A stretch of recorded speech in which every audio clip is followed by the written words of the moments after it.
जय जय रघुवीर समर्थ. जय जय रघुवीर समर्थ. जय जय रघुवीर समर्थ. उपस्थित सर्व श्रोतृ वर्गाला चैतन्य आत्मा या चॅनेलचा नमस्कार. आजचा आपला ग्रंथ वाचनाचा 24वा दिवस. तर सर्वप्रथम आपण संत शिरोमणी श्री रामदास स्वामी यांना वंदन करून पुढील ग्रंथाचे वाचन करू.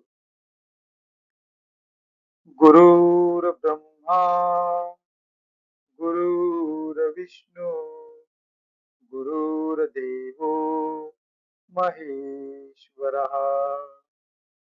गुरुर्साक्षात् परब्रह्म तस्मै श्री गुरवे नमः. तस्मै श्री गुरवे नमः. तस्मै श्री गुरवे नमः. जय जय रघुवीर समर्थ. प्रथम आपण सार्थ श्री दासबोध या ग्रंथाच्या श्रवणाची फलश्रुती वाचूया. सर्व संशय एकदम नाहीसे होऊन क्रियेमध्ये म्हणजे आपल्या आचारामध्ये ताबडतोब फरक पडतो. सायुज्य मुक्तीचे रहस्य कळून येऊन तिच्या प्राप्तीचा सुलभ मार्ग सापडतो. दुसऱ्या बिकट साधनांचे कारण पडत नाही. अज्ञान दुःख व भ्रांती यांचा नाश होऊन तत्काळ ज्ञानाचा लाभ होतो, अशी या ग्रंथाची फलश्रुती आहे. योग्यांचे परमभाग्य असे वैराग्य अंगामध्ये बांधते. विवेक व चातुर्य यथा योग्य प्राप्त होते. जे कोणी संशयग्रस्त अवगुणी व अवलक्षणी असतील ते सुलक्षणी धूर्त तत्ववेत्ते चतुर व समयत्न असे होतील. आळशी असतील ते उद्योगी होतील. पाप्यांना पश्चाताप होऊन ते शुद्ध होतील. आणि भक्ती मार्गाचे निंदक असतील तेही भक्ती मार्गाला वंदन करू लागतील.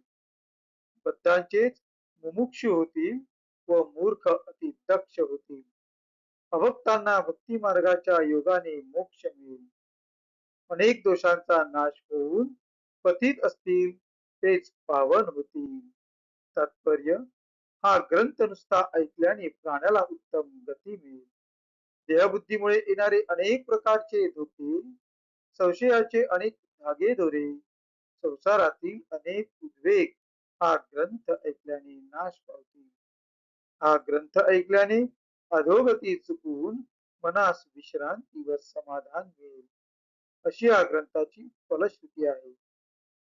ज्याचा भावार्थ जसा असेल तसे त्याला फळ मिळेल. जय जय रघुवीर समर्थ. आता आपण पुढील ग्रंथाच्या वाचनास सुरुवात करूया. दशक दुसरा, समास पाचवा, रजोगुण लक्षण या समासाचे आपण आजपासून वाचन करीत आहोत. श्रीराम.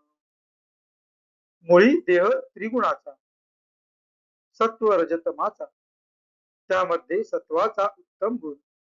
सत्वगुणे भगवत भक्ती, रजोगुणे पुनरावृत्ती, तमोगुणे अधोगती पावती प्राणी. त्यांतही शुद्ध आणि सबळ, तेही बोली जेती सकळ, शुद्ध तेची जे निर्मळ, सबळ बाधक जाणावे. शुद्ध सबळाचे लक्षण, सावध परिसा विचक्षण, शुद्ध तो परमार्थी जाण, सबळ तो संसारिक. तया संसारिकाची स्थिती देही त्रिगुण वर्तती, एक एता दोन्ही जाती निघोनिय.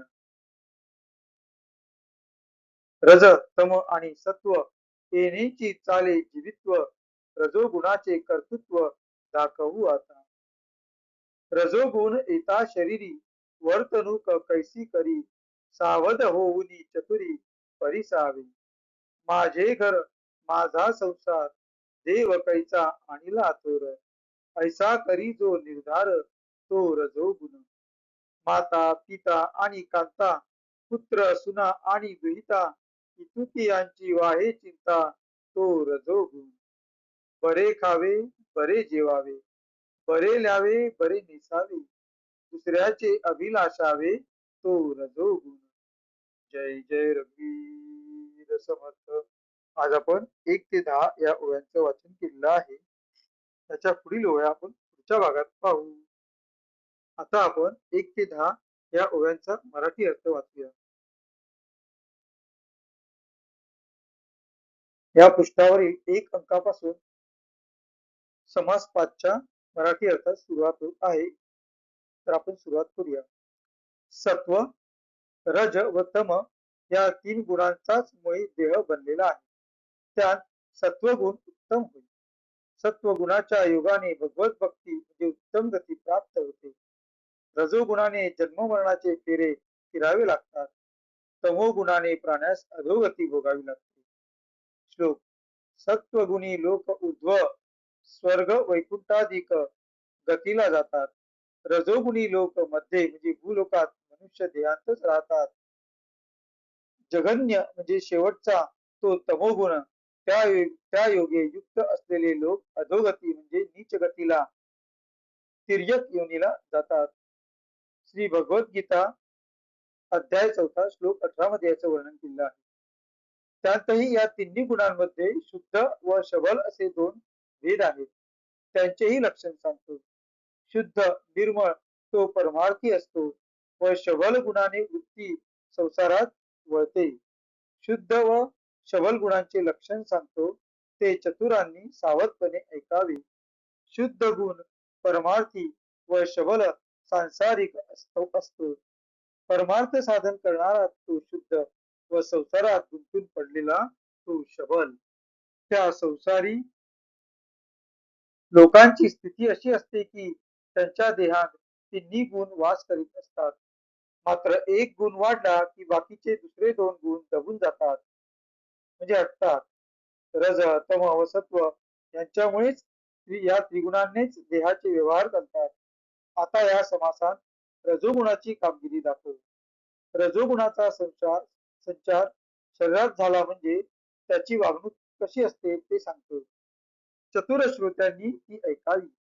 हे घर माझे, हा सगळा संसार माझा. देव थोर कुठला आणला आहे? देव थोर नाही, मीच थोर आहे असं त्याचा समज असतो. असा मनाचा निश्चय रजोगुणामुळे होतो. आई, बाप, बायको, मुलगी, सुना व मुलगी इत्यादिकांची एवढ्या निकट संबंधी जनांचीच काळजी वाहतो तो रजोगुण. चांगले जेवण असावे व इतरही खाण्याचे पदार्थ चांगलेच असावे. नेसायला पांघरायला चांगले असावे. तसेच दुसऱ्याच्या वस्तूचा अभिलाष चित्तात असतो तो रजोगुण. जय जय रघुवीर समर्थ. या पुढील ओव्या आपण पुढच्या भागात पाहू. आता आपण संत शिरोमणी श्री रामदास स्वामी यांना वंदन करून आजच्या वाचनाची सांगता करूया. शुका सारिके पूर्ण वैराग्य जाचे, वशिष्ठा परिज्ञान योगेश्वराचे, कवी वाल्मिका सारिका मान्य ऐसा, नमस्कार माझा सद्गुरु रामदासा. जय जय रघुवीर समर्थ. सर्व उपस्थितांचे पुन्हा एकदा आभार. धन्यवाद. भेटू पुढल्या भागात.